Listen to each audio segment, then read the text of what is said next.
It's Cookiemas. We continue with Cookiemas, Mike Heater. I'm so excited. It's a good day. Any day's a good day when we talk about cookies, Marty. And so today is like kind of a continuation of day fives. Mm-hmm. On the fifth day of Cookie Miss Mariella brought to me Okay, short. so it's shortbread based. Oh, I know, I just like to get in there. I don't like to fuck around. You oh, like to like circumvent oh. shit, and I'm I super am the direct. entertainment. Okay, people come for me. They come for you for the discipline. They come for me for the entertainment. I'm a direct person, okay? So I just want to get to it. Shortbread base. Shortbread base. We talked about shortbread on day five. What's the name of this cookie? You know Okay, this. so it's like Millionaire shortbread. Which is like American or Canadian. It's got to be something like that. Oh, I want to say it's from the UK somewhere. I don't Is think it? it's American. Oh, really? Okay, I'm surprised by that. I feel like I it's such an want to American say I name. could be completely wrong, but I want to Probably. because anybody that I've ever seen make this has an accent. So I like how you're like scientific. yeah, that's how I know. So this millionaire shortbread has like your own spin on it. It does. So Millionaire Shortbread is shortbread. Listen to episode 5 of Cookiemas and you'll get your shortbread recipe.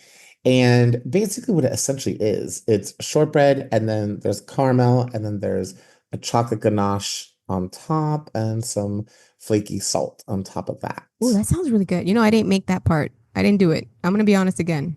That's You okay. did. They got me to pick up the slack. So anyways, But so we should call this millonario shortbread because it's like a yeah. Cuban spin. Yeah, this really is because the caramel for a millionaire shortbread takes about a half an hour. And it's like consistent stirring. And I was looking at the ingredients and it's condensed milk, it's butter, it's brown sugar, it's vanilla. And I thought to myself, I'm like, you're basically caramelizing condensed milk.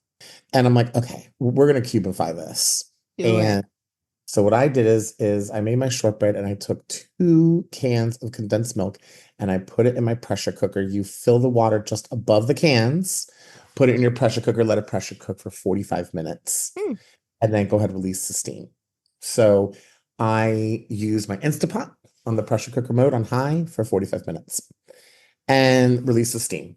Now, be careful when you take it out, like let it cool because it's happened before where I've put the can opener in it and it's still so hot, it like squirts hot dulce de leche lava like all over your kitchen.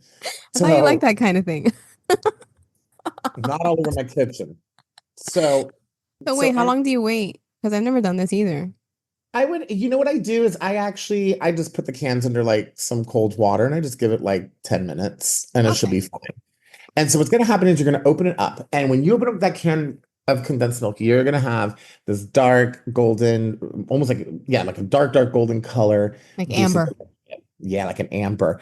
And let me tell you, I love how it tastes just like that because it's almost like a little bit of burnt Hmm. caramel type. And it's any Hispanic growing up, Oh, we you know just, what it's like? We can liken it to like the caramel and flan. It's like a little burnt yeah, it's like a little bit sweeter caramel and flan. And growing up in Hispanic households, we really love that bitter caramely flavor. burnt sugar.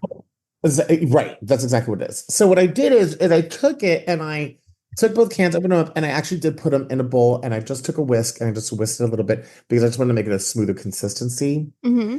And then I smeared it on top By of 8, right? 8 by 8. yeah, 8 by 8 of the cooled shortbread. Then you got to put it back in the refrigerator. And you got to let it fully cool at this point. So after about an hour or so in the refrigerator, I made a ganache. I made a milk chocolate ganache. How'd you make it? How do you make yours? So I took a whole bar, that massive bar of Trader Joe's milk chocolate. It's a 17-ounce bar. So I went ahead, which now that I think about it, that's a really weird weight measurement. Why not 16 ounces? Anyways, so I took the bar, broke it up, and I put it in a saucepan with about 2 cups of boiling heavy cream or like very hot heavy cream. Not boiling. We don't boil cream. No, We you don't scald boil it. it. Very hot. And you might have to put it back on I had to put it back on the burner for a couple moments to bring the heat up again. It is a lot of chocolate. But basically, once you've got that chocolate melted, don't let it go any further. and take it off. And then I took out now my cooled shortbread with my dulce de leche on top, and you just pour the chocolate over it. And then I just took like nice crunchy sea salt and just put that on top of the chocolate, put it back in the refrigerator. Hmm. And it really has to sit for at least 12 hours. Mine sat for 24 hours in the refrigerator. Has to sit for at least 24 hours. Take it out. So when you make your shortbread, hopefully you use a lot of parchment paper and because you're going to definitely need it for this. Take it out and cut into bars. Holy fuck, Mariela, let me tell you, because the caramel has like this burnt sugary taste to it, it offset like the real sweetness of milk chocolate, and you have like that saltiness on the top, and you had the shortbread on the bottom. I gotta make that. I'm gonna make it. This was, it did not last in my home. Like, Really? Ryan didn't like it because, well, that's just, but I had friends over and it didn't last. Like, it was amazing. So, and you cut it up into like little pieces. You know what it really tastes like? It was like an insanely elevated Twix bar. That's like the best way I Mm. could almost describe it. Yeah, that But makes sense. it was fantastic. We had like that buttery, delicious shortbread, and that was it. And it is so good. The reason why I made it this way is because I didn't want to stand there and stir a pot for 30 minutes I have to a make. real aversion to caramel, like making it. It's such a pain in the ass. Making caramel sauce, I've never had an issue making. It's really easy, but the thing is, this caramel is a little different than a sauce because it has to like Well, because it coagulate. has evaporated or condensed milk, and it's like a whole Right. different thing. I hate that shit. It drives me nuts. Yeah. And don't get me wrong, I am sure the original recipe is delicious, but this Cuban fried version, it was good. It just came to me like I'm a prophet. It Your just came. genius knows no bounds, Eric. That's why we're here. I know. I I get make a fun shit. of you, but you have, pluses. Yeah, once in a while. Sure do. Okay, so if you need some more directions for how to make the shortbread, don't forget to check out our episode about shortbread, which will help you get this base together. And then the rest of it is pretty simple, y'all. This doesn't take very much. How many ingredients is this really? Maybe six total? Yeah, it really doesn't take. So let's do it. Three for the shortbread, one for the condensed milk, and two for the chocolate. Five, six if you count the salt. So this is also budget friendly, Yes, extremely. Condensed milk is dirt cheap. pantry friendly, Hmm. and super delicious. Wow factor. Oh yeah. Because I don't think of anybody's ever brought me Millionaire shortbread. No, no one has brought it for me either. Had you had it before that? I don't think so. I can't I've remember. never had it. I can't remember. So it's gonna be like kind of exciting for people to try it, you know?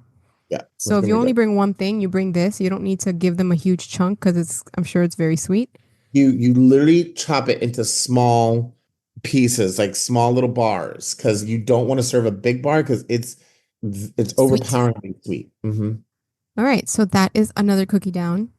This would be cute for Christmas, like you bring it to Christmas dinner or something, like a little Yeah, dessert, like a little nightcap with a little drink. yeah. And Kind of it sexy. honestly, bring it in the pan that you baked it in. It does not travel well because of the chocolate on top and stuff like that. So I'm just gonna put that out there. Bring it in True the that. pan, made it in, and cut it out that way. All right, another cookie down, Keter. We're so good at this. God, In the middle of Cookiemas, Mariella, I feel the we excitement. really are in the middle of it, aren't we? This is very exciting. I really love this cookie mess. I feel like the stuff we're talking about, it excites me. I don't know about anybody else, but I'm hopeful. It's Cookiemas 2.0. Huh. Well, That's what we that's called it. exactly what it is. I know, that's why we should call it that. I love how you're Oh, like, I'm a oh fucking my God, marketer. the ideas just keep coming to me. All right, guys, don't forget to leave us a 5-star review on your Apple Podcast player. Share us with some friends. And don't forget to enjoy the holiday season because even though shit's really weird and there's like, there's UFOs in New Jersey or whatever the fuck it is, the drones. Have you seen this shit? No, what are you talking about? Oh my God, it's on TikTok. So if you guys are on TikTok, go look up UAPs or UFOs in New Jersey and there's like 20 a night. Like everybody's filming them. And the government's like, we don't know what they are, but they're not dangerous. So don't shoot them down.